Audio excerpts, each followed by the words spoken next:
apostat. Mon ami Joseph Autran. Dans l'écho des ravins, ton nom, par intervalle, liberté, vient répondre au sifflement des balles.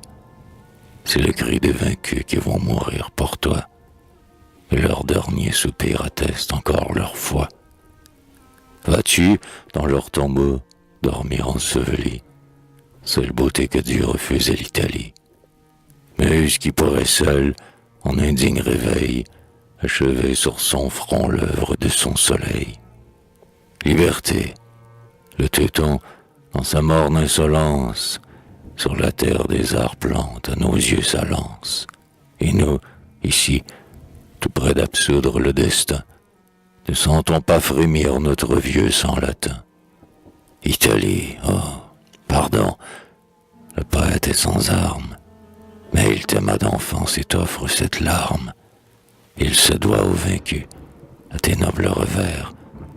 Laisse-moi consacrer l'obole de mes vers. Près de ce lac heureux d'où l'œil charmé regarde, fuir jusqu'à l'Apennin la campagne lombarde, ils tombent vaillamment, tous ces fiers insurgés, leur dernière cartouche au moins les a vengés. Maintenant, viens, ô mort, et sois leur prompt refuge. Viens, des mains du soldat moins cruel que le juge.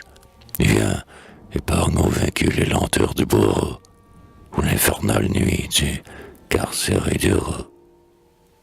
Vers les flots, à travers le taillis qui surplombe, sanglant, Marco se traîne. Il veut cacher sa tombe. Moins fier, pour mourir libre et tromper le chasseur, le loup, blessé, des bois s'est gagné l'épaisseur. Un chien fleurant vers l'herbe que son sang mouille, l'homme avide et cruel n'aura pas sa dépouille. Mais ton corps s'affaissant tombe, et bien loin du bord. Est-ce enfin, au proscrit, le repos de la mort? Hein, son sein brûle encore du feu de la pensée, plus rongeur que la balle en sa chair enfoncée. Il souffre tous les maux si longuement soufferts. Il voit sa mère en deuil et sa patrie au fer. Le délire lui rend toute sa sombre histoire, tous ses efforts trompés, tous ses travaux sans gloire. Il ressuscite au cœur du soldat, de l'amant, les douleurs qu'on avoue et le secret tourment. Car à tous les amours, sous ce ciel, à cet âge, l'âme, sans s'appauvrir, se donne et se partage. Et parfois un sourire, et réveillant l'honneur, jette à la liberté son plus fier défenseur. Mais tandis que la mort, qu'il espère et qu'il presse, dans les flancs du proscrit lutte avec la jeunesse, la nuit descend, la nuit d'un beau jour de l'été, elle éclaire le lac d'un reflet argenté.